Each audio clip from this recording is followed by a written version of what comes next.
Okay okay అండి, start. నమస్తే. ఆంధ్ర రాష్ట్రంలో కూటమి ప్రభుత్వం ఏర్పడి సుమారు 150 రోజులు గడిచింది. సో ప్రజాప్రభుత్వం ఉందని అందరూ చాలా అంటే చాలా ఆనందంగా ఉన్నారు. పరిపాలన సాగుతుంది. కానీ ఈ మధ్యకాలంలో మనం చూసుకుంటున్నాం ఏంటి, అరెస్టులు చాలా అంటే చాలా జరుగుతున్నాయి. కక్షపూరితంగా కొంతమంది అంటున్నారు, ఇంకొంతమంది గత ప్రభుత్వ హయాంలో వాళ్ళు చేసిన తప్పుల్ని ఎవరైతే తప్పు చేస్తారో వాళ్ళందరినీ చట్టరీత్యా మేము చర్యలు తీసుకుంటున్నామని తెలుపుతున్నారు. ఈ క్రమంలో ఆంధ్ర రాష్ట్రంలో రాజకీయాలు అనేది దేశవ్యాప్తంగా ఒక హాట్ టాపిక్గా అయితే అయిపోయి, అసలు ఆంధ్ర రాష్ట్రంలో ఏం జరుగుతుంది, ఏమైంది, ఈ ప్రభుత్వం ఏం చేస్తుంది అనే వివరాలన్నీ ఈరోజు మన స్టూడియోలో మనతో ఉన్నారు టీడీపీ రాష్ట్ర కార్యదర్శి బొబ్బూరి వెంగళరావు గారు. ఈరోజు ఆయన మాటల్లో మనం అడిగి తెలుసుకుందాం అసలు ఏం జరుగుతుందో ఆంధ్ర రాష్ట్రంలో. వెంగళరావు గారు నమస్కారం. నమస్తే. ఎలా ఉన్నారు సార్? బాగున్నానండి. మొత్తానికి ఆంధ్ర రాష్ట్రంలో ప్రజాప్రభుత్వం ఏర్పడింది, ఏమనిపిస్తున్నావు, ఎలా ఉంది మీకు? స్వతంత్రం వచ్చినట్టుంది, స్వేచ్ఛగా ఉంది, ప్రశాంతంగా ఎవరి లైఫ్ వాళ్ళు బ్రతకగలుగుతున్నారు. ఏ రోజు ఏ అక్రమ కేసులు పెడతారో, ఏ తప్పుడు కేసులు పెడతారో, ఏ అరాచకాలు చేస్తారో అనే టెన్షన్ లేకుండా ప్రశాంతంగా గడుస్తుంది గత 5 నెలల నుంచి. ఓకే, సో ఇప్పుడు రాష్ట్రంలో ప్రభుత్వం మారడంతో పాటు స్వేచ్ఛ ఇది కూడా వచ్చిందని అంటారు ఫైనల్గా? ఖచ్చితంగా. అంటే 1997లో ఇండిపెండెన్స్ వచ్చినప్పుడు మనం లేవు, మనకు తెలియదు. అంటే ఆ ఫీలింగ్ ఎలా ఉంటుంది, ఆ భావం ఎలా ఉంటుంది, ఆ రోజు ప్రజలు ఎలా సెలబ్రేట్ చేసుకున్నారు అనేది మనకు తెలియదు. ఎన్నోసార్లు ఎన్నో ప్రభుత్వాలు మారుంటాయి, కానీ మొట్టమొదటిసారి స్వతంత్రం వచ్చిన తర్వాత 75 సంవత్సరాల తర్వాత 2024లో ఆంధ్రప్రదేశ్లో వైసీపీ ప్రభుత్వం ఓడిపోయి తెలుగుదేశం కూటమి ప్రభుత్వం అధికారంలోకి వచ్చినప్పుడు ఆంధ్రప్రదేశ్ రాష్ట్ర ప్రజలు కూడా మళ్ళీ మరోసారి స్వతంత్రం వచ్చింది అన్నంతగా సంబరాలు చేసుకున్నారు, అంతగా ఆనందించారు. అంటే గత 5 సంవత్సరాల్లో జగన్మోహన్ రెడ్డి ఎంత అరాచకపు దుర్మార్గపు పరిపాలన చేశాడు అనేది అర్థం చేసుకోండి. ఓకే, మొత్తానికి ప్రభుత్వం వచ్చి 150 రోజులు గడిచిందండి. ఎలా అనిపిస్తుంది, అంటే ఎలా ఉందంటారు మీరు? ఈ 150 రోజులు పరిపాలన ఎలా ఉందంటారు? అంటే గత 5 సంవత్సరాల్లో మనకు రాజధాని లేదు, పోలవరాన్ని గాలికి వదిలేశారు, రైల్వే జోన్ గురించి అడిగే ధైర్యం చేయలేకపోయాడు. ఇవాళ కేవలం 150 రోజుల్లో మన రాజధాని మళ్ళీ అభివృద్ధి చేసే విధంగా, నిర్మాణం చేసే విధంగా ప్రణాళికలు రూపొందించారు. కేంద్రం నుంచి సహకారం మొదలైపోయింది. అదేవిధంగా పోలవరానికి సంబంధించి నిధులు దాదాపు 12,000 కోట్ల రూపాయల నిధులు ఇచ్చారు. వీలైనంత త్వరగా పోలవరం పూర్తి చేసే దిశగా ప్రభుత్వం వెళ్తా ఉంది. విశాఖ రైల్వే జోన్ శంకుస్థాపన అతి త్వరలో జరగబోతా ఉంది. కేవలం 5 నెలల కాలంలోనే లోకేష్ అన్న తన కష్టంతో, కృషితో, సమర్థతతో తను వ్యాపారవేత్తల్ని కన్విన్స్ చేసి TCS తీసుకొచ్చారు 10,000 మంది ఉద్యోగస్తులతో. అదేవిధంగా స్టీల్ ఫ్యాక్టరీ తీసుకొచ్చారు. అదేవిధంగా వివిధ కేంద్ర సంస్థల్ని పెట్టుబడి పెట్టడం కోసం ఈ రాష్ట్రానికి ఒప్పించారు. ఈ రకంగా ఇటు అభివృద్ధి ఒకవైపు చేస్తా ఉంటే మరోవైపు సంక్షేమం, పేదలకి 5 రూపాయలకే పట్టెడు అన్నం పెట్టే అన్నా క్యాంటీన్ ని ప్రారంభించారు. మహిళలకి అంటే గృహిణులకి 3 సిలిండర్లు ఏడాదికి ఉచితంగా ఇస్తామనే పథకాన్ని ప్రారంభించారు. వృద్ధులకి 4,000 రూపాయల పెన్షన్ 3,000 వస్తున్న దాన్ని అది కూడా ఆ వెయ్యి పెంచడానికి 5 సంవత్సరాలు అతను కష్టపడితే ప్రభుత్వం రాగానే ఒకేసారి 1,000 రూపాయలు పెంచి 4,000 రూపాయల పెన్షన్ ఇస్తూ ఉన్నాం. ఈ రకంగా ఒకవైపు సంక్షేమం, మరోవైపు అభివృద్ధి, 2 పరుగులు పెట్టే దిశగా మా ప్రభుత్వం ముందుకెళ్తుంది. ఓకే, అంటే ఇప్పుడు 150 రోజులు అయిందండి ప్రభుత్వం వచ్చి, బానే ఉంది చూస్తున్నాం. కానీ ఈ మధ్య కాలంలో చూసుకుంటున్నారు అరెస్ట్లు ఒక 1 మంత్ నుంచి హాట్ టప్, బిఫోర్ దట్ వరకు ఉన్నాయి, ఎక్కువ లేదు. ఒక్క నెల రోజుల నుంచి సోషల్ మీడియాలో అక్కడ నుంచి మొదలెట్టారండి. ఎవరైతే సోషల్ మీడియాలో ఈ పోస్ట్ చేస్తున్నారో మొత్తం వాళ్ళందరినీ పట్టుకుని ఉక్కు పాదంలా, ఎప్పుడైతే పవన్ కళ్యాణ్ గారు హోమ్ మినిస్టర్ గారి దగ్గర మీరు అధికారం చేత కాకపోతే చెప్పండి మేము ఇన్వాల్వ్ అవుతా అని చెప్పారో అప్పటి నుంచి సోషల్ యాక్టివిస్టులు వీళ్ళందరూ, అంటే సోషల్ మీడియాలో ఉన్న వాళ్ళందరూ కదిలేరు. సో అక్రమ అరెస్టులు, ఇది అక్రమ అరెస్టులు అంటారు, లేకపోతే గత ప్రభుత్వంలో వీళ్ళు ఏమైనా తప్పు చేసిన వాళ్ళకి ఇప్పుడు చట్టరీత్యా శిక్షలు పడుతున్నాయి అంటారు? ఇవి అక్రమ అరెస్టులు కాదు. ఫస్ట్ 2 గత ప్రభుత్వంలో చేయటమే కాదు, ఈ ప్రభుత్వం వచ్చాక కూడా, ప్రభుత్వం మారాక కూడా వాళ్ళ పోకడ మార్చుకోవాలి. వాళ్ళ పోకడ మార్చుకుంటారేమో అని ఒక 4 నెలల సమయం ప్రభుత్వం ఇచ్చింది. సరే, వాళ్ళు ఉన్మాదులు, అధికారం ఉందనే అధికార మదంతో అహంకారంతో మాట్లాడుంటారు, ఇకనైనా మారతారేమో, బుద్ధిగా ఉంటారేమో అని కూటమి ప్రభుత్వం కొంత వాళ్ళకి సమయం ఇచ్చింది. అయినా మార్పు రాకపోగా మరింతగా బరితెగించి వాళ్ళు అధికారంలో ఉన్నప్పుడు చంద్రబాబు నాయుడు గారిని, లోకేష్ అన్నని, పవన్ కళ్యాణ్ గారిని, లేకపోతే ప్రశ్నించే గలాలని, లేదంటే తెలుగుదేశం పార్టీలో ఉన్నటువంటి మహిళల్ని, లేదా తెలుగుదేశం పార్టీ నాయకుల కుటుంబ సభ్యుల్ని ఇష్టం వచ్చినట్టు బూతులు మాట్లాడడం, పోస్టులు పెట్టడం, మార్ఫింగ్లు చేయడం, ఇవన్నీ గత 5 సంవత్సరాల్లో కొనసాగించారు. ఇప్పుడు కూడా అవే పోకడలు పోతూ ఇంకా ఆ గ్రాఫిక్స్లే చేస్తూ, మార్ఫింగ్లు చేస్తూ, బూతులు తిడుతూ, ఇళ్లలో ఉన్న మహిళల గురించి మాట్లాడుతూ ఉంటే, చిన్న పిల్లలను సైతం వదలకుండా మాట్లాడుతుంటే ఖచ్చితంగా పవన్ కళ్యాణ్ గారు కొంత స్తబ్దతగా ఉన్నటువంటి పరిస్థితుల్లో ఆయన కొంచెం ఏదైతే ప్రభుత్వాన్ని కొంత మేల్కొల్పే విధంగా ఆయన మాట్లాడారు. ఆ తర్వాత ఇక వీళ్ళకి సమయం ఇచ్చి కూడా అనవసరం ఉపేక్షించి అనవసరం వీళ్ళలో మార్పు వచ్చేటట్టు లేదు అనుకున్న తర్వాత వేగంగా ఎవరైతే పరిధి దాటి చట్టాన్ని ఉల్లంఘించి రాజ్యాంగాన్ని గౌరవించకుండా వ్యవహరిస్తున్నారో వాళ్ళ మీదే కేసులు అవుతున్నాయి. కూటమి ప్రభుత్వాన్ని ప్రశ్నిస్తేనో, తప్పులు ఎత్తి చూపితేనో ఎవరిని అరెస్టులు చేయట్లా. కేవలం మార్ఫింగ్లు చేస్తుంటే, బూతులు తిడుతుంటే, రాజకీయాలకు సంబంధం లేని మహిళల గురించి మాట్లాడుతుంటే వాళ్ళ మీద కేసులు పెడుతున్నారు. ఓకే, ఆ దిశగా స్టార్ట్ అయిందంటారు. నెక్స్ట్ ఇప్పుడు చూడండి, జగన్మోహన్ రెడ్డి గారు నిన్న మొన్న ఈవీఎంలు ట్యాంపరింగ్ జరిగాయి, ట్యాంపరింగ్ వల్లే ప్రభుత్వం ఇక్కడ వచ్చింది, లేకపోతే మా ప్రభుత్వం వచ్చేదని చెప్తున్నాడు. ఏంటంటారు, నిజంగా జరిగిందంటారు ఈవీఎం ట్యాంపరింగ్? 151 సీట్లు జగన్మోహన్ రెడ్డికి వచ్చినప్పుడు ఈవీఎం ట్యాంపరింగ్ జరుగుంటే ఇప్పుడు కూడా జరిగిందని అతను ఊహించుకోవచ్చు. తన గెలుపు ఈవీఎంల ద్వారా వచ్చిందని అనుకుంటే ఇప్పుడు కూడా అలా భ్రమలో బతకొచ్చు. అయితే ఈవీఎంల ట్యాంపరింగ్ గురించి సీరియస్ గా ఒక మాట చెప్తాను. చెప్పండి. ఈవీఎం ట్యాంపరింగ్ చేస్తే ఎవరు చేస్తారని వీళ్ళు ఆరోపణ చేసేది కేంద్రంలో ప్రభుత్వం. అవునండి. మరి కేంద్ర ప్రభుత్వం ఇవాళ వాళ్ళకి 273 సీట్లు కావాలి అధికారంలోకి రావాలంటే. ఈ రోజు వాళ్ళు తెలుగుదేశం పార్టీ మీద, జేడీయూ మీద, జనసేన మీద, రీజనల్ పార్టీల మీద ఆధారపడి ప్రభుత్వం వచ్చే విధంగా వాళ్ళు ఎందుకు చేసుకుంటారు? అంతే కదా. కనీసం ఒక 270 సీట్లు వాళ్ళకు వచ్చేలాగా ఈవీఎంలు పెట్టుకోరా? అంటే వాళ్ళ ప్రభుత్వం రావడానికి వాళ్ళు చేయకుండా ఇక్కడ తెలుగుదేశం ప్రభుత్వం రావడం కోసం మాత్రం కేంద్రం సహకరిస్తుందా? అంతే కదా. వాళ్ళు తెలుగుదేశం పార్టీ మీద డిపెండ్ అవ్వక్కర్లేదు కదా. వాళ్ళకి పూర్తి మెజారిటీ వచ్చే విధంగా వాళ్ళు ఈవీఎంలు సెట్ చేసుకుంటారు కదా. ఇవన్నీ ఓడిపోయిన ఫ్రస్ట్రేషన్ లో మాట్లాడే చిల్లర మాటలు. దీని మీద సుప్రీంకోర్టు కూడా నిన్న ఘాటుగానే వ్యాఖ్యానించింది. మీరు గెలిస్తేనేమో మీ గొప్పదనం, ఓడిపోతేనేమో ఈవీఎంల మీద తోయడం కరెక్ట్ కాదని చెప్పింది. జగన్మోహన్ రెడ్డి అలాంటి ప్రజలు తను చేసినటువంటి అరాచక, దుర్మార్గ, అవినీతి, దోపిడీ పరిపాలనకు వ్యతిరేకంగా, విధ్వంసానికి వ్యతిరేకంగా ప్రజలు తీర్పిస్తే దాన్ని ఈవీఎంల మీద నెపం నెట్టి అతను ఆ భ్రమలో బ్రతికితే అతను అలాగే బతకనివ్వండి. కనీసం నేను తప్పుడు పరిపాలన చేశాను, తప్పు చేశాను, దానివల్ల ఓడిపోయాను, ఈసారి దాన్ని సరిదిద్దుకుంటాను అనుకుంటే కనీసం ఈసారి అతనికి ప్రతిపక్ష హోదన్నా వస్తుంది. అలా లేకుండా ఈవీఎంల మీద నిందేసి తన ఆత్మద్రోహం తనే చేసుకుంటే ఈసారి తన గెలుపు కూడా నమ్మకం ఉండదు. ప్రతిపక్ష హోదా ఇస్తాను, నేను అసెంబ్లీకి వస్తాను జగన్మోహన్ రెడ్డి చెప్పడం ఎలా ఉందంటే చిన్నపిల్లలు క్లాస్లో టీచర్ని బెదిరించేలా ఉంది. అసలు జగన్మోహన్ రెడ్డి ఇలా ఎందుకు ప్రవర్తిస్తున్నాడు అంటారు? జగన్మోహన్ రెడ్డి వల్లే, జగన్మోహన్ రెడ్డి చెప్తున్నాడు, పక్కన ఉన్న వాళ్ళు ఎవరన్నా ఆ పరివారం ఎవరైనా ఉంటారు వాళ్ళని అలా తయారు చేశారు జగన్మోహన్ రెడ్డిని. ఇప్పుడు జగన్మోహన్ రెడ్డి అసెంబ్లీకి వస్తే ఏం చేయాల్సి వస్తుంది? తను 5 సంవత్సరాలు చేసిన అరాచకం, అక్రమ కేసులు, దోపిడీ, దుర్మార్గాలు, అవినీతి, విధ్వంసం, వీటన్నిటికీ తన సమాధానం చెప్పుకోవాలి. చెప్పుకోకుండా పారిపోలేడు. అవును. అవన్నీ సమాధానం చెప్పాల్సిన పరిస్థితి వస్తుందని వాటిని ఎదుర్కొనే దమ్ము లేక, ధైర్యం లేక ఇప్పుడు లోకేష్ అన్నని మంగళగిరిలో ఓడగొడతా అన్నారు, చంద్రబాబు నాయుడు గారిని కుప్పంలో ఓడగొడతా అన్నారు, పవన్ కళ్యాణ్ గారిని అసెంబ్లీ గేట్ తాకనివ్వనున్నారు. ఇవాళ వాళ్ళందరూ భారీ మెజార్టీలతో, అఖండ మెజార్టీలతో వచ్చిన తర్వాత లోకేష్ గారి మెజార్టీ 91,000.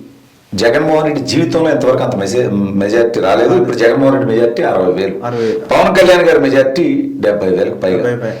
కాబట్టి వాళ్ళ మొహాల్లోకి చూసేటువంటి ధైర్యం లేక, అసెంబ్లీకి వచ్చి వాళ్ళు అడిగే ప్రశ్నలకు సమాధానం చెప్పే దమ్ము లేక ఇలా తోక ముడిసి దాక్కొని నాకు ప్రతిపక్ష నేత హోదా కావాలంటారు. నిన్నే మహారాష్ట్రలో ఎన్నికలు జరిగాయి, రిజల్ట్ వచ్చాయి, 2 రోజులు అయింది.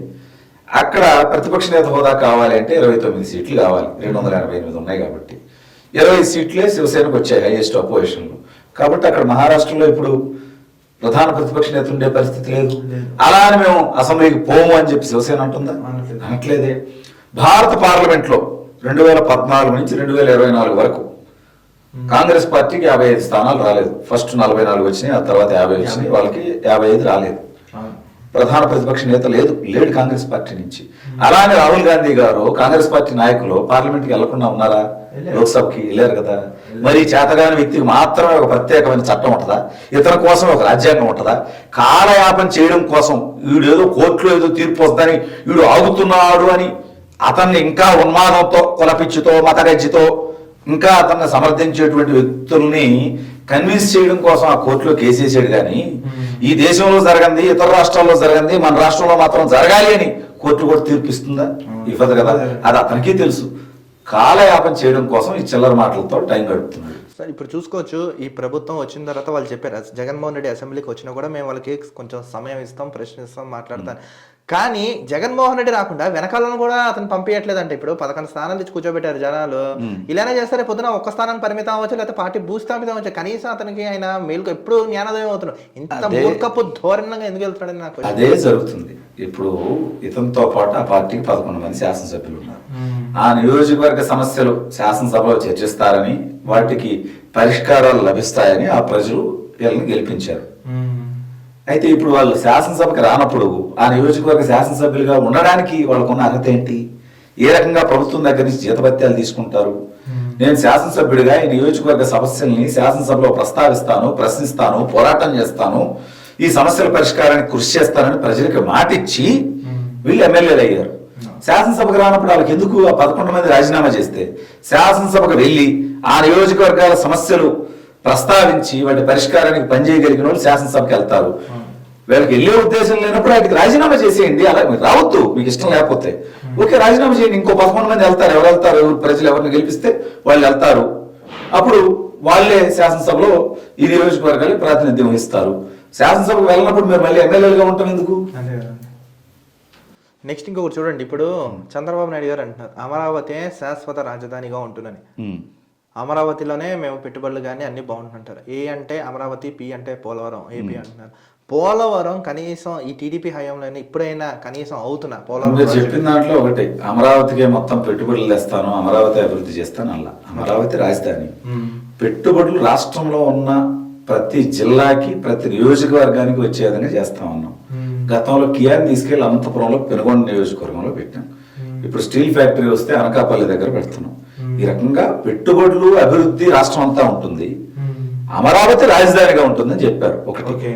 పోలవరం విషయానికి వస్తే ఈ టర్మ్ కంప్లీట్ అయిపోయే లోపు పోలవరం కంప్లీట్ గా పూర్తి చేసి నిర్వాసితులందరికీ కూడా వాళ్ళకి ఇవ్వాల్సినటువంటి పరిహారం ఇచ్చి పూర్తి స్థాయిలో పోలవరాన్ని 100% 2029 లోపు పూర్తి చేస్తాం.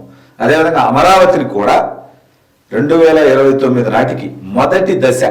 ఎందుకంటే ఇవాళ హైదరాబాద్ హైటెక్ సిటీ గురించి అందరూ మాట్లాడుకుంటున్నారు, కానీ అదేం 5 సంవత్సరాల్లో 10 సంవత్సరాల్లో అవలా, ఒక 25 సంవత్సరాలు 30 సంవత్సరాలు పట్టింది. అలాగే అమరావతి కూడా రాబోయే 20-25 సంవత్సరాల్లో మహానగరంగా వృద్ధి చెందుతుంది. రాష్ట్రానికి ఒక ప్రధాన ఆదాయ వనరుగా తయారవుతుంది. ఇవాళ తెలంగాణలో 60% ఆదాయం ఒక హైదరాబాద్ లో వస్తుంది. ఇది జిల్లాలకి లేకపోతే పథకాలకి రాష్ట్రం మొత్తానికి పంచిపెట్టగలిగినటువంటి పరిస్థితి ఉంది. అదేవిధంగా మనకు కూడా అమరావతి అలా అవ్వడానికి 20-25 సంవత్సరాలు సమయం పడుతుంది. కానీ ఫస్ట్ ఫేజ్ 2029 ఎన్నికల్లోపే పూర్తి చేసి రెండో ఫేజ్ పనులు కూడా ట్రాక్ లోకి తీసుకొస్తాం ఖచ్చితంగా 2029 నాటికి. ఓకే, నెక్స్ట్ కేంద్ర ప్రభుత్వాన్ని సాధించే స్థాయిలో ఇప్పుడు ఈ ప్రభుత్వం ఉంది, కానీ స్పెషల్ స్టేటస్ ఎందుకు తేలేకపోతున్నా అసలు మీ ప్రభుత్వం? అసలు ఒకటండి, శాసించే స్థాయి ఇలా అంతా ఏం లేదు. పొత్తు పెట్టుకొని గెలిచాం. వాళ్ళు ఇప్పుడు ఇవాళ ఆంధ్రప్రదేశ్ రాష్ట్రానికి ఇవ్వాలంటే బీహార్ కావాలంటుంది, బెంగాల్ కావాలంటుంది, ఇంకోటి కావాలంటుంది. ఇవాళ అమరావతి విషయంలో 15,000 కోట్ల రూపాయలు వాళ్ళు గ్రాంట్గా ఇప్పించారు. సరే అది లోను అది ఇది అని చెప్పి వైసీపీ విమర్శించవచ్చు, కానీ ఒక రాష్ట్ర రాజధాని కోసం, నిర్మాణం కోసం 15,000 కోట్లు గతంలో ఏ కేంద్ర ప్రభుత్వం ఇవ్వలేదు. ఇవాళ కేంద్ర ప్రభుత్వం ఇచ్చింది అంటే అది చంద్రబాబు నాయుడు గారి సమర్థత వల్లనే. అదేవిధంగా పోలవరానికి ఒకేసారి గత 5 సంవత్సరాలు జగన్మోహన్ రెడ్డి పోలవరాన్ని పడుకోబెడితే 12,000 కోట్ల రూపాయలు నిధులు శాంక్షన్ చేయించి పరుగులు పెట్టించే విధంగా చంద్రబాబు నాయుడు గారు చేస్తున్నారు.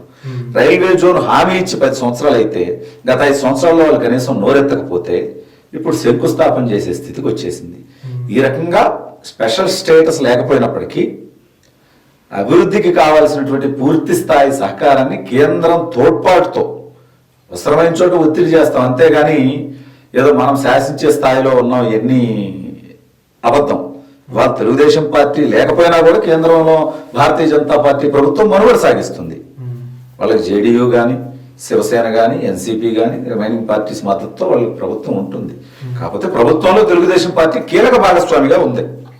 అందుకని వీలైనంత వరకు రాష్ట్రానికి ఏం సాధించగలమో అవన్నీ తీసుకొస్తారు చంద్రబాబు నాయుడు గారు కానీ, కేంద్ర మంత్రులు కానీ, లోకేష్ అన్న కానివ్వండి, పవన్ కళ్యాణ్ గారు కానివ్వండి, బీజేపీ నాయకులు కానీ ఈ రాష్ట్ర అభివృద్ధి కోసం ఎంత చేయగలరో అంతవరకు కేంద్రం నుంచి మద్దతు తీసుకుంటారు ఖచ్చితంగా. ఓకే, అభివృద్ధి విషయం ఈ పక్కన పెడతాయండి. ఇప్పుడు చూస్తున్నాం ఒక 2-3 నెలల నుంచి ఒక్కొక్కరికి గత ప్రభుత్వ హయాంలో ఎవరైతే ఇంకా శాశ్వతంగా అతనే ఉంటాడు అని ఊహించి భ్రమల్లో బతికి అదే నిజం అనుకుని చాలా అంటే చాలా అసలు రాక్షసులు కూడా చేయలేదు గతంలో కూడా మనం చూసుకుంటే. వాళ్ళకన్నా 10 రెట్లు 20 రెట్లు చాలా కిరాతకంగా చేసిన అధికారులు కానీ వీళ్ళందరినీ చూసుకున్నాం. ముఖ్యంగా 2-3 రోజుల నుంచి మనం వింటున్నాం, ఎవరు పివి సునీల్ కుమార్ కానీ, విజయపాల్ కానీ. అసలు వీళ్ళు ఇంతలా ఎందుకు రెచ్చిపోయారంటారు అసలు? అంటే ఇందులో 2 విషయాలు. ఒకటి, జగన్మోహన్ రెడ్డి ఇంకొక 20 సంవత్సరాలు 30 సంవత్సరాలు అధికారంలో ఉంటాడు కాబట్టి మనకే ఇబ్బంది రాదు అని ఒకటి. రెండోది, కొంతమంది కుల పిచ్చితో, కొంతమంది మత గజ్జితో, కొంతమంది డబ్బు పిచ్చితో, ఇంకొంతమంది ప్రమోషన్లు కావాలని, ఇంకొంతమంది వీళ్ళు బెదిరిస్తే భయపడి, ఈ కారణాలతో అతను చేసిన తప్పుడు పనుల్లో, దుర్మార్గాల్లో, అరాచకాల్లో వీళ్ళు భాగస్వాములు అయ్యారు. భవిష్యత్తులో ఏం జరుగుతుంది అనేది ఆలోచించుకోకుండా విడిగా తప్పుడు పనులు చేసుకొచ్చారు. ఎంపీ రఘురామకృష్ణరాజు గారి దగ్గర నుంచి నా దాకా అనేక మంది మీద చిత్రహింసలకు గురి చేయడం, అక్రమ కేసులు పెట్టడం, దాడులు చేయటం, ఇష్టం వచ్చినట్టు చేశారు.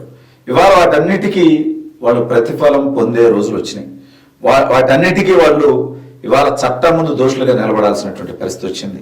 రఘురామకృష్ణరాజు గారు కేసు పెట్టారు, పోరాటం చేస్తున్నారు. త్వరలో నేను కూడా కేసు పెడుతున్నాను, పోరాటం చేస్తా. ఖచ్చితంగా వాళ్ళందరూ శిక్షించబడే విధంగా మిగిలిన వాళ్ళందరూ కూడా, బాధితులందరూ కూడా ఖచ్చితంగా వీళ్ళందరినీ శిక్షించే వరకు పోరాటం చేస్తారు. ఈ తప్పు చేసిన వాళ్ళ మీద కూటమి ప్రభుత్వం ఖచ్చితంగా చర్యలు తీసుకుంటుంది. కానీ ఇప్పుడు ఇది చర్యలు తీసుకుంటున్నా కేవలం లేకపోతే భయపెట్టి వదిలేస్తుందంటారు? ఇప్పుడు అలా ఏం లేదు, ఖచ్చితంగా చర్యలు తీసుకుంటుంది. వాళ్ళకి శిక్ష పడేంత వరకు పోరాటం చేస్తుంది. ఇంకా చాలా మందిని చూసుకున్నాం గత ప్రభుత్వంలో. కొడాలి నాని కానీ, రోజా కానీ, పేని నాని కానీ, అంబటి రాంబాబు కానీ, ఇంకా చెప్పుకుంటూ పోతే పెద్ద ఉంటుంది లిస్ట్. అనిల్ కుమార్ యాదవ్ కానీ వీళ్ళంతమంది ఉన్నారు. గుడివాడ అమర్నాథ్ కానీ, వల్లభనేని వంశీ, వీళ్ళందరి మీద ఎందుకు యాక్షన్ పెట్టారు? శ్రీరెడ్డి ఉంది, శ్రీరెడ్డి ఏమో క్షమాపణలు చెప్పేస్తున్నాం. ఇలాంటి వాళ్ళు ఇప్పుడు బోర్గడ్డ బాగానే ఉంది. ఇప్పుడు వీళ్ళ మీద ఎప్పుడు తీసుకుంటారు? ఖచ్చితంగా ఇప్పుడు మీరు చెప్పిన కొడాలి నాని, వల్లభనేని వంశీ వీళ్ళు ఎవరిని వదిలిపెట్టే సమస్య లేదు. చట్టపరంగా వాళ్ళు చేసిన తప్పుడు పనులన్నింటికి సంబంధించిన ఆధారాలు సేకరించే పనిలో ఉన్నాం. ఒకేసారి వాళ్ళు చేసిన తప్పుడు పనులన్నీ ఆధారాలతో సహా మేము కేసులు పెట్టి కోర్టుకు సబ్మిట్ చేసి వాళ్ళు కఠినంగా శిక్షించబడే విధంగా చేస్తాం. ఇంకా అప్పుడులో అధికారం ఉందని విర్రవీగి ఆర్జీవి వాళ్ళు పారిపోయి దాక్కున్నాడు. శ్రీరెడ్డి లోకేష్ అన్న అన్నం పెడతా అని చెప్పి క్షమాపణలు ఏకాదశింది. పోసాని రాజకీయాలకు శాశ్వతంగా గుడ్ బై చెప్పాడు. మరింత మంది ఈ దిశగా పోబోతున్నారు. అంటే అప్పట్లో అధికారం ఉందనే అహంకారంతో చేసిన తప్పుడు పనులు ఇవాళ వాళ్ళని కాటేస్తాయనే భయంతో వీళ్ళందరూ ఈ పరిస్థితుల్లో ఉన్నారు. అధికారంలో ఉన్నప్పుడు బాధ్యతాయుతంగా ఉండుంటే ఇవాళ వాళ్ళకి పరిస్థితి వచ్చేది కాదు. నెక్స్ట్ ఇంకో క్వశ్చన్ ఏంటంటే, ఇప్పుడు టీడీపీ ప్రతిపక్షంలో ఉన్నప్పుడు చాలా మంది అభిమానుల మీద, కార్యకర్తల మీద కేసులు కానీ, దౌర్జన్యాలు కానీ, అత్యాచారాలు కానీ చాలా జరిగాయి గత ప్రభుత్వ హయాంలో. అలాంటి వాళ్ళందరికీ ఎంతవరకు న్యాయం చేసింది, ఎంతవరకు సముచిత స్థానం కల్పించింది, ఎంతవరకు ఆదుకుంది?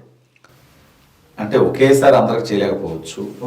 కొంతమందికి ఆల్రెడీ న్యాయం జరిగింది, మరి కొంతమందికి రాబోయే రోజుల్లో న్యాయం జరుగుతుంది. ఖచ్చితంగా ఎవరైతే గత 5 సంవత్సరాల్లో జగన్మోహన్ రెడ్డి వల్ల బాధించబడ్డారో, పోరాటం చేశారో, ఇబ్బందులు పడ్డారో, నష్టపోయారో వాళ్ళందరికీ కూటమి ప్రభుత్వం ఖచ్చితంగా న్యాయం చేస్తుంది. చంద్రబాబు నాయుడు గారు, లోకేష్ అన్న, పవన్ కళ్యాణ్ గారు అందరూ కూడా గత 5 సంవత్సరాలు ప్రజలు కానీ, కార్యకర్తలు కానీ, నాయకులు కానీ పడిన కష్టం వాళ్ళకి తెలుసు. వాళ్ళు మర్చిపోలేదు, మర్చిపోరు. అందరికీ న్యాయం చేస్తారని నేను బలంగా నమ్ముతున్నాను. నెక్స్ట్ ఇంకోటి చూడండి అన్న, ఇప్పుడు ఈ ప్రభుత్వం వచ్చింది, సరే పరిపాలన పెట్టుబడులు పెట్టిస్తున్నారు, ఇవి చేస్తున్నారు. రాష్ట్రంలో లా అండ్ ఆర్డర్ ఇంకా సరిగ్గా లేదు. కొన్ని నిన్న కాక నిన్న అనుకుంటా తిరుపతి దగ్గర ఎక్కడో మళ్ళీ రేప్ ఘటన ఇలాంటి జరిగిందని ఏందని ఇలా అంటే ఇంకా వైసీపీ వాళ్ళ ఆనవాళ్ళు ఇంకా ఉన్నాయి అధికారుల్లో, ప్రభుత్వ అధికారుల్లో కానీ పోలీసుల్లో కానీ. ఇంకా వాళ్ళ వాసనలో, ఆ పరిపాలన వాసనలో పోవట్లేదు. ఇంకా వాళ్ళు వేగంగా పనిచేయడం ప్రారంభించట్లేదు. ఇంకా కొంతమంది వైసీపీ కోవట్లు పోలీసుల్లో, ప్రభుత్వ అధికారుల్లో ఉన్నారు. అందువల్ల ఇటువంటివన్నీ జరుగుతూ ఉన్నాయి. ఒక్కొక్కటి ఖచ్చితంగా చంద్రబాబు నాయుడు గారు వీటన్నిటి మీద చర్యలు తీసుకుంటున్నారు. ఎప్పటికప్పుడు ఈ తప్పు చేసిన వాళ్ళ మీద యాక్షన్ తీసుకుంటా ఉన్నారు. ఇక కొన్ని ఘటనలు అంటే ఇప్పుడు అంటే ప్రజలు కూడా అర్థం చేసుకోవాల్సింది ఏంటంటే, ప్రభుత్వం ప్రతి ఒక్కరికి సెక్యూరిటీ పెట్టలేదు. రాష్ట్రంలో 5 కోట్ల మంది ఉంటే 5 కోట్ల మంది పోలీసులను పెడితే గానీ ఎవరికి ఏమీ ఇబ్బంది జరగకుండా కాపాడగలదు. అది సాధ్యం కాదు కదా. వీలైనంత వరకు ప్రభుత్వం చర్యలు తీసుకుంటుంది, ప్రజలు కూడా కోఆపరేట్ చేయాలి. ఇప్పుడు గంజాయి లాంటివి సాగుతున్నాయంటే కొన్ని చోట్ల అక్కడ ప్రజల భాగస్వామ్యంతోనే కదా, వాళ్ళే చర్యలు తీసుకోవాలి. అటువంటి వాటిని జరగనివ్వకూడదు. అదేవిధంగా డ్రగ్స్ దందాలు నడుస్తూ ఉన్నాయి. భారతదేశంలో ఎక్కడ దొరికినా కేంద్రం కదా వైజాగ్ లేకపోతే ఆంధ్రప్రదేశ్ అడ్డగా ఉంది. అలా తయారు చేసి పెట్టాడు జగన్మోహన్ రెడ్డి. అన్నిటి మీద ప్రజల్లో కూడా చైతన్యం వచ్చి ప్రజలే ప్రభుత్వం దృష్టికి వీటిని తీసుకొచ్చి ఇటువంటి వాటన్నిటిని కట్టడి చేస్తే వీలైనంత వరకు నేరాలు అదుపులోకి వస్తాయి. వాటి కోసం ప్రభుత్వం చిత్తశుద్ధితో పనిచేస్తుంది. ప్రజల భాగస్వామ్యం కూడా ఉంటే మరింత మంచి పరిపాలన అందించగలుగుతాం. ఇప్పుడు చూసుకుంటున్నాం, గత ప్రభుత్వ హయాంలో కూడా ప్రశ్నించే గొంతులు, ముఖ్యంగా మీరు, మీ ఛానల్ ఘర్షణ మీడియా ఇలాంటి ఛానల్ చాలా పోరాడే. మీ మీద అక్రమ కేసులు, భయాందోళనకు గురి చేశారు, తీసుకెళ్లారు. ఈ సోకాల్లో ఇప్పుడు ఎవరైతే ఉన్నారో ఈ పివి సునీల్ కుమార్ కానీ, విజయపాల్ కానీ, అలాంటి సమయంలో అప్పుడు ఏం జరిగింది సార్? కొంచెం చెప్పగలరా? అసలు ఏం జరిగింది అప్పుడు? అంటే 2019లో తెలుగుదేశం పార్టీ ఓడిపోయిన తర్వాత నేను వైసీపీ నాయకులు ఏదైతే చంద్రబాబు నాయుడు గారిని, లోకేష్ అన్నని ఇష్టం వచ్చినట్లు మాట్లాడుతుంటే వాళ్ళకి వాళ్ళ స్థాయిలో సమాధానం చెప్పడం కోసం నేను ఈ ఘర్షణ మీడియా అనే యూట్యూబ్ ఛానల్ స్టార్ట్ చేసి వాళ్ళ మీద పోరాటం చేయడం స్టార్ట్ చేశాను. 2020లో ఫస్ట్ కేసులు పెట్టారు. పెట్టిన తర్వాత నేను పార్టీ పెద్దలతో, లోకేష్ అన్నతో మాట్లాడి ఇక ఆంధ్రప్రదేశ్లో ఉంటే ఖచ్చితంగా ఇక కేసులు, అరెస్టులు, దాడులు నిత్యకృత్యం అవుతాయనే ఆలోచనతో నేను బెంగళూరు షిఫ్ట్ అయ్యి అక్కడి నుంచి వీడియోలు చేస్తూ వస్తున్నాను. 2022 ఆగస్టు 25వ తేదీ నేను అమరావతి తెలుగుదేశం పార్టీ ఆఫీస్కి వచ్చి అక్కడి నుంచి హైదరాబాద్ వస్తున్న క్రమంలో రాత్రి 10 గంటల సమయంలో ఆర్టీసీ బస్సులో నేను వస్తుంటే 10-11 గంటల టైంలో నన్ను సిఐడి వాళ్ళు బస్సు ఆపి అరెస్ట్ చేసి సిఐడి ఆఫీస్కి తీసుకొచ్చారు. విజయవాడ, గుంటూరు సిఐడి రీజనల్ ఆఫీస్కి తీసుకొచ్చారు. అప్పటికి దాదాపు 1:30 దాకా అయింది టైం, రాత్రి. అప్పటికే దారిలో వచ్చేటప్పుడే నన్ను కొట్టడం కోసం ఏర్పాట్లు చేసుకోవడం, అదనపు పోలీసుల్ని పిలిపించుకోవటం, ఇదంతా వాళ్ళు ఫోన్లో మాట్లాడుకుంటున్నారు. నాకు అర్థమవుతుంది. 1:30కి మేము అక్కడ రీచ్ అయితే నైట్ 4 వరకు నన్ను రకరకాల ప్రశ్నలు వేశారు. నువ్వు ఎందుకు చేస్తున్నావు, ఎవరు ఇస్తున్నారు నీకు స్క్రిప్ట్, నీకు ఏమైనా డబ్బులు ఇస్తున్నారా, నీ బ్యాక్గ్రౌండ్ ఏంటి, ఫ్యామిలీ బ్యాక్గ్రౌండ్ ఏంటి, నీ ఎడ్యుకేషనల్ బ్యాక్గ్రౌండ్ ఏంటి, అసలు నువ్వు ఎందుకు ఈ వీడియోలు చేయాలనుకుంటున్నావు, ఎందుకు చేసావు, జగన్మోహన్ రెడ్డి మీద ఎందుకు చేసావు, ఇట్లా రకరకాల ప్రశ్నలు వేశారు. నైట్ 4 o'clock వరకు. 4 గంటలకి ఇంకా కొడతారేమో అనుకున్నా. అంటే కారులో అక్కడ ఉన్నాయి మనుషులు 5-6 మంది ఉన్నారు. ఎందుకో సడన్ గా వాళ్ళకి ఏం ఇన్స్ట్రక్షన్ వచ్చిందో తెలియదు. ఎవరు పంపించారంటారా ఇన్స్ట్రక్షన్స్? మీరు ఎవరు అనుకుంటున్నారు? అయితే పోలీసుల్లో పివి సునీల్ ఇచ్చి ఉండాలి, లేకపోతే సజ్జల రామకృష్ణారెడ్డి, జగన్మోహన్ రెడ్డి డైరెక్షన్లో వచ్చి ఉండాలి. సో 4 అప్పుడు ఇక వాళ్ళు పడుకున్నారు. నన్ను కూడా అక్కడ ఒక టేబుల్ ఉంటే ఆ టేబుల్ మీద పడుకోమని చెప్పారు. సరే ఇప్పుడు పడుకున్న తర్వాత ఏమన్నా చేస్తారేమో, ఇంకో 2 గంటలే కదా, 6 గంటలు, 4 అయింది, 6 గంటల వరకు ఉంటే తెల్లారిపోతుంది, ఏం పడుకుంటాంలే అని చెప్పి నేను పడుకోలేదు. ఉదయం 10 గంటల సమయంలో నన్ను ఫస్ట్ ఫ్లోర్కి తీసుకెళ్లడం కోసం బయటికి తీసుకొచ్చారు. నేను బయటకు వచ్చేసరికి నా వైఫ్, బాబు, మా ఫాదర్ అక్కడ ఎదురుగా ఉన్నారు. వాళ్ళకి చూపించడం కోసం వాళ్ళని అలౌ చేసి ఉన్నారు. వాళ్ళు నా దగ్గరకు వస్తా అంటే వాళ్ళని రానివ్వట్లేదు. నా బాబు ఏడుస్తున్నాడు నా దగ్గరకు వస్తా అని. నేను వాళ్ళ దగ్గరికి వెళ్తా అన్నా నన్ను అలో చేయలేదు. ఒక 1 minute చూపించేసి వాళ్ళని పంపించారు. సో నా కొడుకుని దగ్గరికి తీసుకొని ఇవ్వలేదు, వాడు ఏడుస్తున్నాడు అని కొంచెం ఎమోషనల్ అయ్యాను. ఆ తర్వాత పైకి ఫస్ట్ ఫ్లోర్కి విజయపాల్ దగ్గరికి తీసుకెళ్లారు. అతని దగ్గరికి తీసుకెళ్ళగానే అతను, నా కొడక అసలు నీకేంట్రా అవసరం, నువ్వు జగన్మోహన్ రెడ్డిని ఎందుకు మాట్లాడాలి? వీళ్ళు పోలీసులా లేకపోతే వైసీపీ కార్యకర్తలా? అలాగే ఉంది వాళ్ళ ప్రవర్తన, వాళ్ళ మాటలు. జగన్మోహన్ రెడ్డిని మాట్లాడితే చట్టపరంగా నేను చేసింది తప్పు అయితే కేసులు పెట్టాలి, అరెస్ట్ చేయాలి, కోర్టుకు సబ్మిట్ చేయాలి. నేను చేసిన తప్పు అయితే కోర్టు శిక్షిస్తుంది, అది నాకు ఓకే. కానీ వీళ్ళు నా మీద 3rd degree ప్రయోగించడం, ఈ రకంగా బూతులు మాట్లాడటం, విజయపాలెం నా కొడక అని నేను అనలేనా? ఇప్పుడు వాడు బతికేమైంది, జైలు పాలైంది. ఒక ఉన్నతమైనటువంటి స్థానానికి ఎదిగి, చిన్న స్థాయి నుంచి అంత చదువుకొని ఒక అడిషనల్ ఎస్పీ స్థాయికి ఎదిగి ఇవాళ తప్పుడు పనులు చేసి జైలుకి వెళ్ళినందుకు సిగ్గుతో కుంచుకుపోవద్దు అతను. అసలు ఇంకెవడన్నా అయితే బతకడానికి కూడా ఇష్టపడ్డా సరే ఆయన్ని పక్కన పెడదాం. విపరీతంగా నువ్వు నా కొడగా జగన్మోహన్ రెడ్డి మీద ఎందుకు మాట్లాడాలి, నువ్వు వైసీపీ నాయకుల్ని మంత్రులు ఎందుకు మాట్లాడతావు, నువ్వు నీకేం అవసరం, చంద్రబాబు గారు వచ్చి నిన్ను ఇప్పుడు కాపాడతాడా, లోకేష్ గారు వచ్చి ఇప్పుడు నిన్ను కాపాడతాడా, ఏం పీకుతారు వాళ్ళు, నా కొడుకుని తీసుకెళ్ళి పక్కన రూమ్లో తీసుకెళ్ళి కొట్టండి అని అన్నాడు. ఓకే అంటే పక్కన రూమ్లో 15 నిమిషాలు అన్న రూమ్లో ఉంచారు. అక్కడ కర్రలు, తాడులు అన్నీ ఉన్నాయి, కొడతారు అనుకున్నా. 15 నిమిషాలు ఆగి మళ్ళీ కొట్టకుండానే కిందకి గ్రౌండ్ ఫ్లోర్కి తీసుకొచ్చారు. తీసుకొచ్చిన తర్వాత మధ్యాహ్నం 2 గంటల టైంలో మళ్ళీ ఫస్ట్ ఫ్లోర్కి తీసుకెళ్ళారు. తీసుకెళ్తే అక్కడ విజయపాల్, సిఐడి సునీల్ ఇద్దరు ఎదురుగా రూమ్లో కూర్చోన్నారు. ఒక 5 మంది సివిల్లో ఉన్నారు. వాళ్ళు కూడా లోపలికి వచ్చారు. లోపలికి వచ్చి నన్ను షర్ట్ తీసేయమన్నారు. ఎందుకు సార్, నన్ను కోర్టుకు తీసుకెళ్ళాలి కదా, కోర్టుకి ఏ టైంకి తీసుకెళ్తాను, నా కొడుకు నువ్వు షర్ట్ తీస్తావా లేదా, నువ్వు తీయకపోతే మమ్మల్ని తన్ని తీయమంటావా అన్నారు. సరే రూమ్లో ఉన్నా, వాళ్ళ కస్టడీలో ఉన్నా, నేను చేయగలిగింది ఏం లేదు. షర్టు తీసేసి పక్కన పెట్టాను. షర్టు తీసేసిన తర్వాత మోకాళ్ళ మీద కూర్చోమన్నారు. మోకాళ్ళ మీద కూర్చోబెట్టి 2 చేతులు ఇలా దగ్గర పెట్టి, చేతులకి ఇక్కడ తాడు కట్టి ఇలా పైకి పెట్టారు. చేతులు పైకి పెట్టి ఇక్కడ 2 చేతులకి తలకి మధ్యలో కర్ర పెట్టారు. కర్ర పెట్టి తల అటు ఇటు పైకి కిందకి ఊపకుండా, లేదా చేతులు కూడా కదిలించకుండా అలా పెట్టి కొట్టడం మొదలుపెట్టారు. చేతి వేళ్ళకి ఇక్కడ కరెంట్ షాక్ పెట్టడం, ఈ చేతికి కట్టున్న తాడుని ఇంకా బాగా చేసి, ఎందుకంటే వాళ్ళ శాడిజం అది, వాళ్ళకి పైనుంచి వచ్చిన ఇన్స్ట్రక్షన్ అది. ఇక ఇప్పుడు మనం కొట్టిన దెబ్బలకి పెట్టే భయానికి వీడు బయటికి వెళ్ళి ఇంక మాట్లాడకూడదు అంటే అంత చిత్రహింసలకు గురి చేసి భయపెడితే మాట్లాడడం అని కంటిన్యూస్గా విజయపాల్కి తిడుతూనే ఉన్నాడు. నా కొడక ఇప్పుడు చంద్రబాబు వచ్చి నిన్ను కాపాడతాడా, లోకేష్ గారు వచ్చి ఏం పీకుతాడు, నువ్వు జగన్మోహన్ రెడ్డి మీద వీడియోలు చేస్తావా, నువ్వు ఇంకొకసారి బయటికి వెళ్ళి జగన్మోహన్ రెడ్డి మీద వీడియోలు చేసావంటే నిన్ను చంపేస్తాం, ఇంకోసారి అరెస్ట్ చేస్తాం, ఈసారి చంపేస్తాం, ఎవడు నీకు దిక్కు అని రకరకాలుగా ఇక తిడుతూనే ఉన్నాడు విజయపాల్ కంటిన్యూస్గా. చంద్రబాబు నాయుడు గారిని, లోకేష్ అన్ని, నన్ను, నా కొడుకుల కోసం నువ్వు వీడియోలు చేస్తావా, వాళ్ళు నీకేమన్నా చేస్తారనుకుంటున్నావా, ఏం పీకుతారు వాళ్ళు, నీ పార్టీలో నీకంటే పెద్దవాళ్ళని చాలామందిని కొట్టాం, ఏం పీకగలిగారు వాళ్ళు, ఎంపీ రఘురామకృష్ణరాజుని కొట్టాం, ఏం పీకాడు, వాడు ఏమన్నా పీకాడా, నీ బతుకేంటి, నువ్వెందుకు మాట్లాడాలి, నువ్వు బయటికి వెళ్ళి ఇంకా మాట్లాడకూడదు, మాట్లాడితే ఈసారి ఇంకా ఘోరంగా ఉంటుంది, అసలు చంపేస్తాం అని బెదిరిస్తూ ఇలా ఒక అరగంట సేపు అలా కొట్టారు.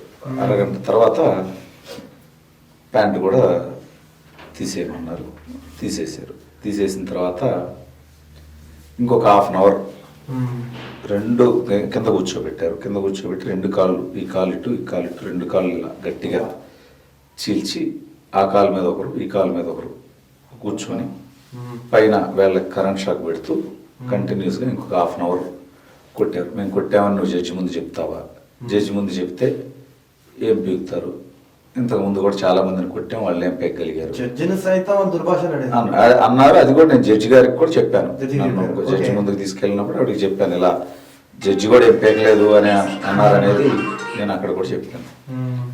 నువ్వు బయటికి వెళ్ళి వీడియోలు చేసావంటే నేను చంపేస్తాం, ఓకే. నువ్వు పొద్దున్న నీ కొడుకుని చూసి ఎమోషనల్ అయ్యావు కదా, నువ్వు గనక బయటికి వెళ్ళి జగన్ మీద మళ్ళీ వీడియోలు చేస్తే నీ కొడుకు కూడా ఉండడు, నీ ఫ్యామిలీ మొత్తాన్ని నాశనం చేస్తాం నువ్వు బయటికి వెళ్ళి వీడియోలు చేసావంటే, లేదా మేము కొట్టామని జడ్జి ముందు చెప్పావంటే నేను చంపేస్తాం.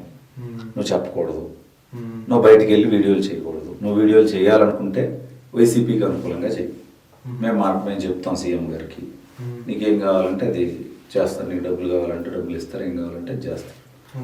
నువ్వు బయటికి వెళ్ళి వీడియోలు చేయాలనుకుంటే అది వైసీపీకి అనుకూలంగా ఉండాలి, తెలుగుదేశం మీద చేయాలి అంటే, లేదు నేను బయటికి వెళ్ళాక ఇంకా వీడియోలు నేను చేయను. కొడుతూ ఉంటే సునీల్ ఒక 3-4 సార్లు మధ్యలో ఈ 1 అవర్ పీరియడ్లో ఒక 3-4 సార్లు తన ఫోన్తో వీడియోలు తీసుకున్నాడు. తీసుకున్నాడు. తర్వాత మొత్తం 1 అవర్ కొట్టిన తర్వాత వదిలేసి ఇక లేచి అటు ఇటు రూమ్లో నడవమని చెప్పారు. లేచి నడవాలంటే అసలు కాళ్ళు అసలు 2 కాళ్ళు ఇలా స్ట్రైట్గా రావట్లా, దగ్గరికి రావట్లా, చేతులే ఇట్లా వంకరలు ఇలా ఇలా షేక్ అవుతుంది, వణుకుతున్నాను. నువ్వు లేచి నిలబడకపోతే, లేచి నడవకపోతే మళ్ళీ కొడతావు అంటున్నారు అక్కడి నుంచి. నడవాల్సిందే.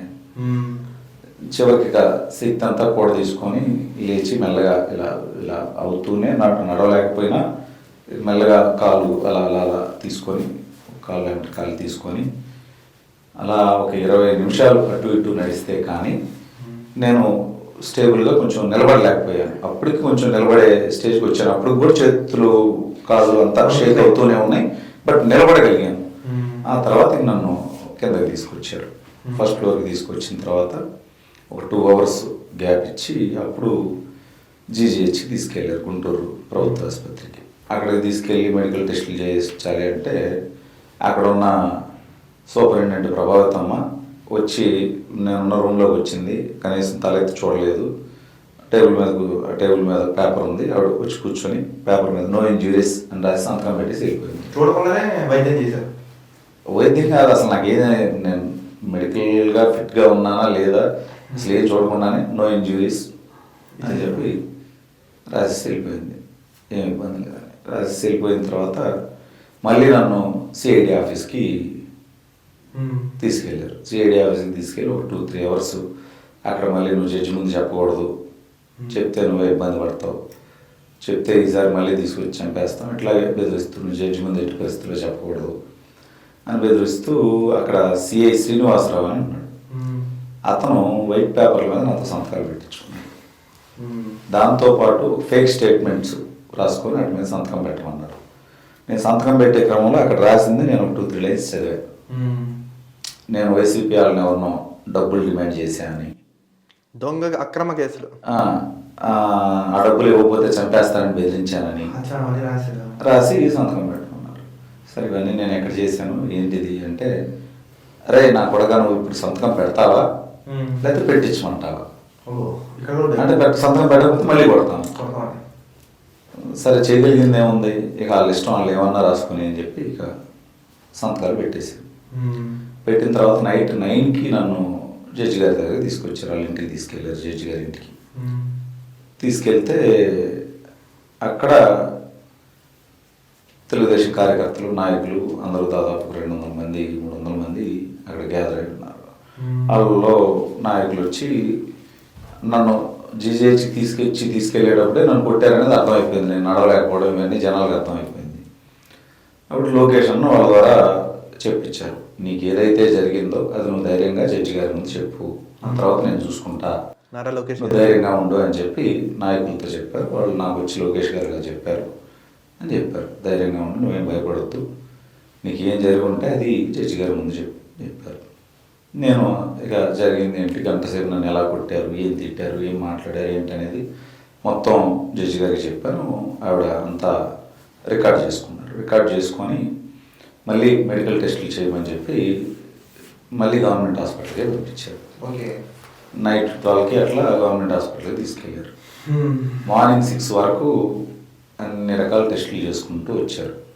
మొత్తం ఈసీజీలని, బ్లడ్ టెస్ట్లని, స్కిన్ ఎముకలు అన్ని రకాల టెస్టులు చేసుకుంటూ వచ్చాడు. మళ్ళీ అప్పుడు ఆవిడే ఉన్నారా డాక్టర్? అప్పుడు ఆ టైంలో లేరు, అప్పుడు వేరే వేరే డాక్టర్స్ ఉన్నారు. ఒక్కొక్క డాక్టర్ ఒక్కొక్క టెస్టులు చేశారు. అప్పుడు నన్ను ఆల్మోస్ట్ ఒక 1 అవర్ ఇక్కడ చేతులకి కట్లు కట్టేస్తున్నారు కాబట్టి ఇక్కడ చెయ్యి వాచి కొంచెం బ్లడ్ అట్లా క్లాట్ అయ్యి అట్లా ఉంది. అలాగే కాళ్ళకు కూడా కొంచెం లైట్గా దెబ్బలు కనిపిస్తున్నాయి.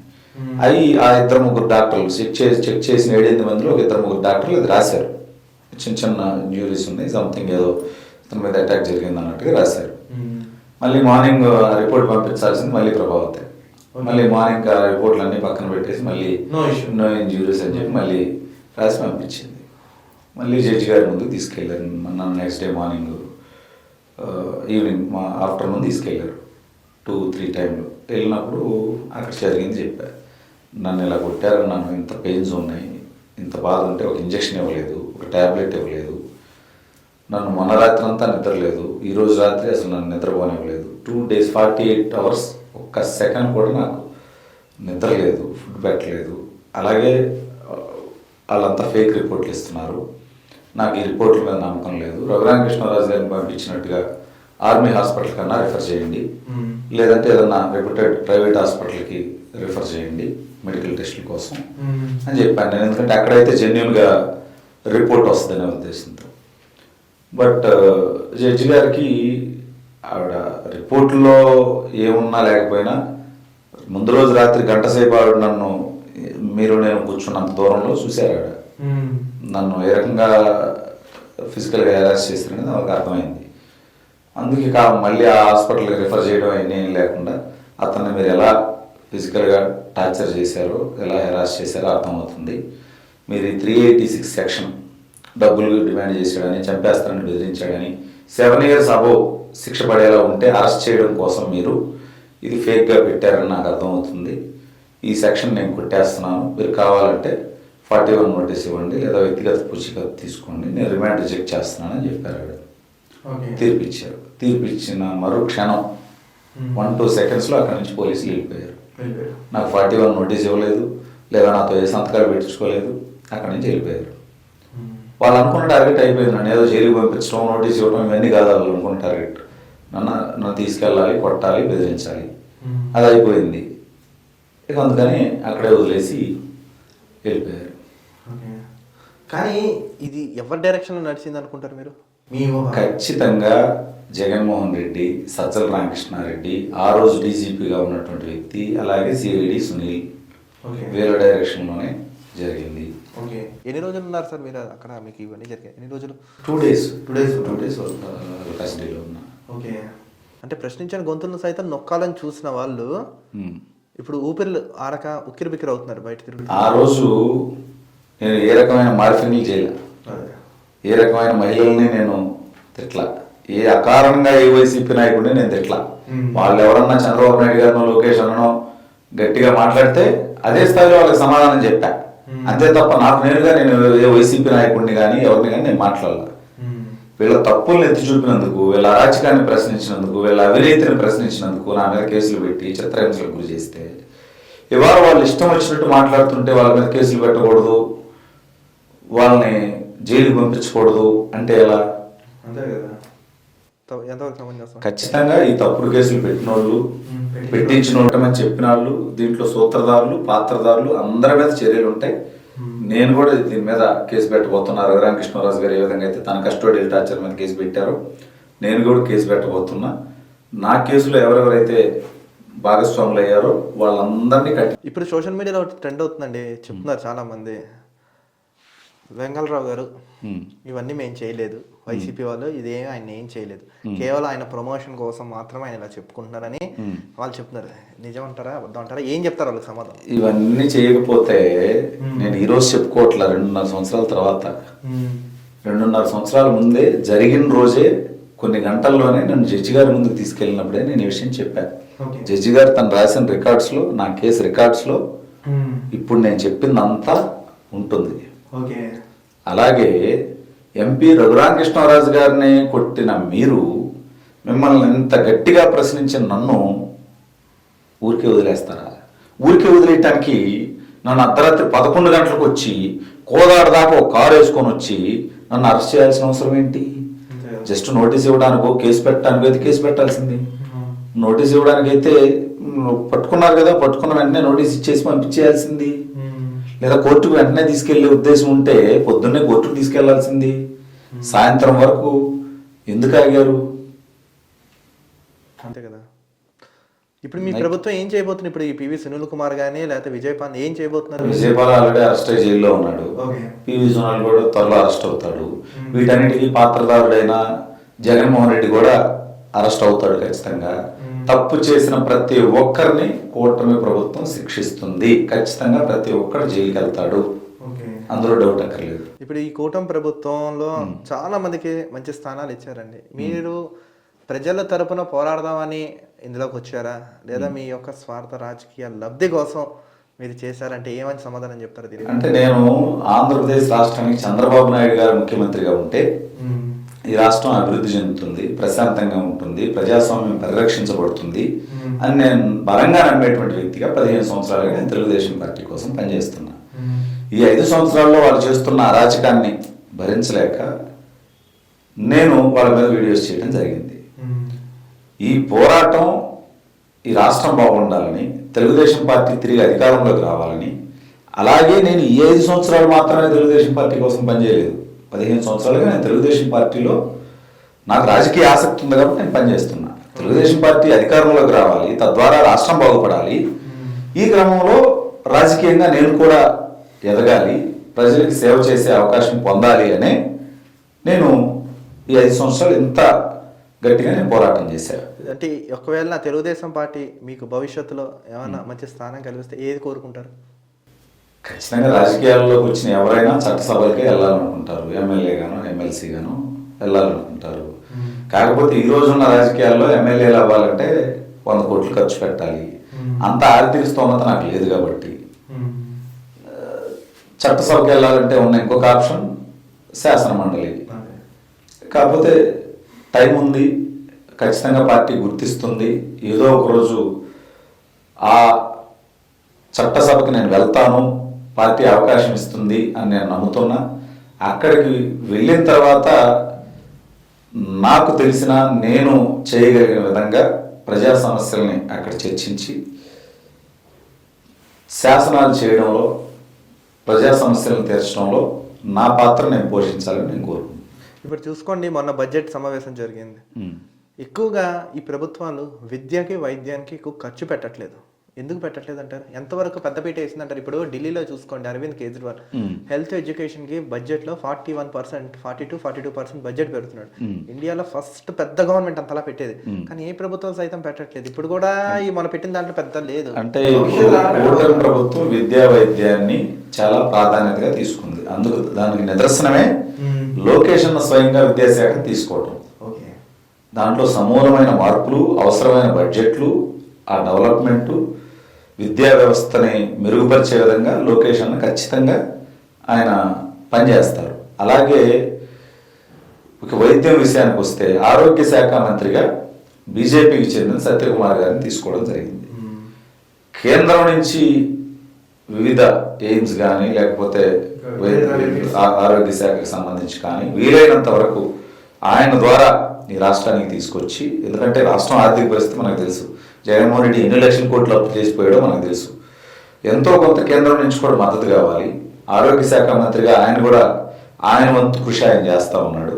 ఈ 5 సంవత్సరాల్లో ఇటు విద్యా వైద్యం విషయంలో ఖచ్చితంగా ఆంధ్రప్రదేశ్ భారతదేశంలో టాప్ 2-3 స్టేట్స్లో ఒకటిగా ఉంటుందని నేను ఖచ్చితంగా నమ్ముతున్నాను. ఇంకొకటి విషయం చూడండి అన్న, పవన్ కళ్యాణ్ గారు నిజంగా వైసీపీ చిత్తుగా ఓడిపోవడం కారణం పవన్ కళ్యాణ్ గారి పాత్ర. భవిష్యత్తులో బాబు గారు పవన్ కళ్యాణ్ గారిది ఎట్లా ఉండబోతుంది, వాళ్ళ రాజకీయం ఏ విధంగా మనం చూడొచ్చు? అంటే పవన్ కళ్యాణ్ గారు మొన్నే ఒక స్టేట్మెంట్ ఇచ్చారు, ఇంకొక 10 సంవత్సరాల పాటు చంద్రబాబు నాయుడు గారే ముఖ్యమంత్రి ఉండాలి, నేను మద్దతు ఇస్తాను ఆ అంశానికి. అలాగే గత ఎన్నికల ముందు కూడా ఆయన చెప్పారు, ఇది ఈ ఎన్నికల కోసం మాత్రమే పొత్తు కాదు, కనీసం 10 సంవత్సరాల పాటు ఈ పొత్తు కొనసాగుతుంది. ఎందుకంటే మళ్ళీ జగన్మోహన్ రెడ్డి లాంటి అరాచకవాదికి అవకాశం ఇస్తే ఈ రాష్ట్రం విధ్వంసం అవుతుంది, అరాచకం అవుతుందని తెలుసు. అందుకని కనీసం 10 సంవత్సరాల పాటు ఈ కూటమి భాగస్వామ్యం ఇలాగే కొనసాగుతుంది అని ఆయన చెప్పడం జరిగింది. ఆయనకు ఆ రకమైన ప్రాధాన్యం ప్రభుత్వంలో ఉంది, ఆ గౌరవం ఉంది. ఆయన కూడా చంద్రబాబు నాయుడు గారి విషయంలో అంతే గౌరవంగా ఉంటున్నారు, అంతే ప్రాధాన్యత ఇస్తున్నారు. కూటమి కనీసం ఇంకొక 10 సంవత్సరాల పాటు ఇదే విధంగా కలిసి ముందుకెళ్తుంది. ఒక్కటన్నా లాస్ట్ ఇంటర్వ్యూ ముగించే ముందు ఒక క్వశ్చన్ లాస్ట్ అడుగుతాను. తిరుమల ప్రక్షాళన అన్నారు, బిఆర్ నాయుడు గారిని చైర్మన్ గా చేశారు.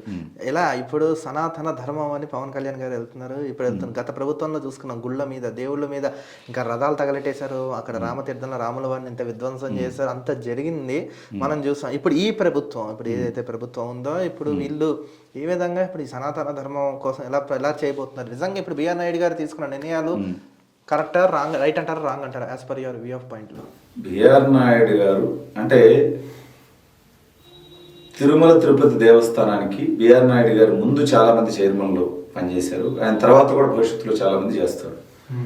కానీ ఖచ్చితంగా బిఆర్ నాయుడు గారు తనదైన మార్కుని టీటీడీ చైర్మన్ గా చూపిస్తారు అని నేను బలంగా నమ్ముతున్నాను. ఎందుకంటే ఆయన చైర్మన్ అయిన వెంటనే గత కొద్ది సంవత్సరాలుగా కుప్పలు తెప్పలుగా పడున్న చెత్తని ఒక కొండల 7 కొండలు ఉంటే 8వ కొండల వీళ్ళు తయారు చేసి పెట్టున్న చెత్తను తొలగించే కార్యక్రమాన్ని ఆయన మొదలుపెట్టాడు. అంటే తిరుమలలో ఉన్న చెత్త అంటే ఆ చెత్తే కాదు, అక్కడ ఉన్నటువంటి ఆర్గనైజేషన్లో ఉన్న చెత్తని కూడా ఆయన తొలగించేటువంటి ప్రయత్నాన్ని మొదలుపెట్టాడు. అలాగే అన్య మతస్థుల్ని అక్కడ ఎవరైతే ఉద్యోగం చేస్తూ ఉన్నారో వాళ్ళని వేరే శాఖలకి బదిలీ చేయడం లేదా విఆర్ఎస్ ఇచ్చి వాళ్ళని పంపించడం చేస్తూ ఉన్నారు.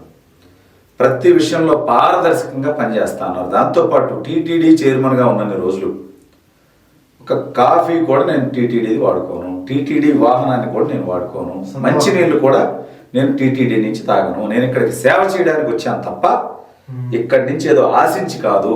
ఆ స్వామివారి పాదాల చెంత పుట్టి పెరిగిన నేను ఆ స్వామికి సేవ చేసుకోవడానికి, ఆయన పవిత్రతను కాపాడడానికి, మరింతగా తిరుమల వైభవాన్ని పెంచడం కోసం నేను టీటీడీ చైర్మన్ అయ్యాను. ఆ దిశగానే నా ప్రయాణం, నా టీటీడీ చైర్మన్గా నా పరిపాలన ఉంటుంది. ఆయన మీడియా ముఖంగా చెప్పారు. వ్యక్తిగతంగా నేను కలిసినప్పుడు కూడా ఆయనకు అనేక రకాలైనటువంటి ప్రణాళికలు ఉన్నాయి. తిరుమల విషయంలో, అక్కడ అభివృద్ధి చేసే విషయంలో, అక్కడ క్లీన్గా ఉంచేటువంటి విషయంలో, పారదర్శకంగా ఉండేటువంటి విషయంలో, ఎక్కువ మంది భక్తులకి సౌకర్యవంతంగా దర్శనం ఇప్పించేటువంటి విషయంలో ఆయన చాలా స్పష్టతతో ఉన్నారు. చాలా ప్రణాళికలు ఉన్నాయి. మీరు చూస్తారు, రాబోయే 2 సంవత్సరాల్లో తిరుమల తిరుపతి దేవస్థానానికి సంబంధించినటువంటి ప్రతిష్ట మరింత పెంచే విధంగా బిఆర్ నాయుడు గారు టీటీడీ చైర్మన్గా ఆయన కాలాన్ని అక్కడ వినియోగిస్తారు. ఇప్పుడు ఒక 5 ర్యాపిడ్ క్వశ్చన్స్ అడుగుతాం సార్, స్ట్రైట్గా సమాధానం. AP CM Nara Chandrababu Naidu, visionary. Nara Lokesh గారు, డైనమిక్. పవన్ కళ్యాణ్ గారు, trend setter. Jaganmohan Reddy, 420. KA Paul, comedian. మీరు వెంకటరావు గారు, ఫైటర్. చాలా స్ట్రైట్గా భలే చెప్పారండి. ఇంటర్వ్యూ ముగించే లోపల ఈ ఇంటర్వ్యూ ద్వారా రాష్ట్ర ప్రజలకి, ప్రజానీకానికి మీరు ఏం చెప్పాలనుకుంటున్నారా? ఒక లాస్ట్ మీరు ఒక మాట్లాడి. నేను నిన్న 2024 ఎన్నికల్లో ఏదైతే రిజల్ట్ వచ్చిందో దాని మీద నేనైతే సంతోషంగా లేను. ఎందుకు అంటే జగన్మోహన్ రెడ్డికి 11 సీట్లు ఇచ్చారు, కూటమికి 164 సీట్లు ఇచ్చారు, ఓకే. కానీ ఇంకా ఆ దుర్మార్గుడిని, ఆ అరాచకవాదిని, ఆ 420ని, ఆ అవినీతి పరుణ్ణి 39% ప్రజలు నమ్ముతున్నారు. అతనికి 39% ఓట్లు వచ్చినాయి. ఈ 39% ఓటర్లకు నేను చేసే విన్నపం ఒకటే, జగన్మోహన్ రెడ్డి అనే అరాచకవాదిని, దుర్మార్గుడిని దయచేసి మీరు నమ్మొద్దు. మీకు తెలుగుదేశం పార్టీ నచ్చకపోతే, జనసేన పార్టీ నచ్చకపోతే, బీజేపీ నచ్చకపోతే మీరు కేఏ పాల్ కొట్టేసుకోండి, కాంగ్రెస్ పార్టీ కొట్టేసుకోండి, కమ్యూనిస్టులకు వేసుకోండి, నోటాకి వేసుకోండి, లేదా ఇండిపెండెంట్లకు వేసుకోండి, ఏ పార్టీకైనా వేసుకోండి. జగన్మోహన్ రెడ్డి లాంటి విధ్వంసకారుడికి మాత్రం దయచేసి ఓటు వేయొద్దు. మళ్ళీ జన్మలో అతన్ని నమ్మొద్దు. మరోసారి అతన్ని ముఖ్యమంత్రిని చేసుకుంటే ఈ రాష్ట్రం 50 సంవత్సరాలు వెనక్కి వెళుతుంది అనేది నేను రాష్ట్ర ప్రజలకి, నేను ఆ ఒక్క విషయంలో చాలా బలంగా, గట్టిగా నేను రాష్ట్ర ప్రజలకి సూటిగా చెప్పాలనుకుంటున్నా. దయచేసి నేను ఎందుకు చెప్తున్నానంటే అతని మీద ద్వేషంతో కాదు. అతను ఒక రాజధాని నిర్మించుంటే నేను ద్వేషించాల్సిన అవసరం లేదు, పోలవరం పూర్తి చేస్తుంటే నేను ద్వేషించాల్సినటువంటి అవసరం లేదు. రాజ్యాంగాన్ని, ప్రజాస్వామ్యాన్ని అపహాస్యం చేస్తూ అక్రమ కేసులు పెట్టి దాడులు, దాష్టికాలు చేయకపోతే అతను నేను ద్వేషించాల్సినటువంటి అవసరం లేదు. రాష్ట్రాన్ని అభివృద్ధి చేసుంటే, ప్రజా సంక్షేమం కోసం పనిచేస్తుంటే, ప్రజాస్వామ్యబద్ధంగా పరిపాలన చేస్తుంటే నేను ఈ మాటలు మాట్లాడేవాడిని కాదు. అతను చేసినటువంటి విధ్వంసం, అరాచకం, ప్రజాస్వామ్యాన్ని తొంగలో తొక్కడం, రాజ్యాంగాన్ని అపహాస్యం చేయటం లాంటి దుర్మార్గపు పరిపాలన ప్రజాస్వామ్యంలో కరెక్ట్ కాదు. అందులో 2024 సంవత్సరంలో ఉన్నాం, మనం ఏమి ఆటవిక పాలనలో లేము. ఈ సమయంలో ఎట్లాంటి ఫ్యాక్షనిస్టు, హత్యలు చేసేటువంటి బ్యాక్గ్రౌండ్ కలిగినటువంటి దుర్మార్గుడు అధికారంలో ఉండటానికి అనర్హుడు. కాబట్టి దయచేసి వచ్చే ఎన్నికల్లో మాత్రం మీరు జగన్మోహన్ రెడ్డికి మాత్రం ఓటు వేయొద్దు అని చెప్తాల్సుకున్నాను. చూశారు కదా విఎస్ వెంగళరావు గారు చాలా అంటే చాలా చక్కగా వివరంగా సూటిగా సుత్తు లేకుండా క్లియర్గా చెప్పారు. ఆయన యొక్క విలువైన సమయాన్ని కేటాయించి మీ యొక్క విలువైన సమయాన్ని కేటాయించి మా వ్యూవర్స్ అందరికీ కేటాయించినందుకు మీకు మరొకసారి ధన్యవాదాలని. మీరు ఏదైతే అనుకుంటున్నారో భవిష్యత్తులో అవన్నీ నెరవేరాలని, జరగాలని మేము కూడా మనస్ఫూర్తిగా కోరుకుంటూ నమస్కారం. Thank you.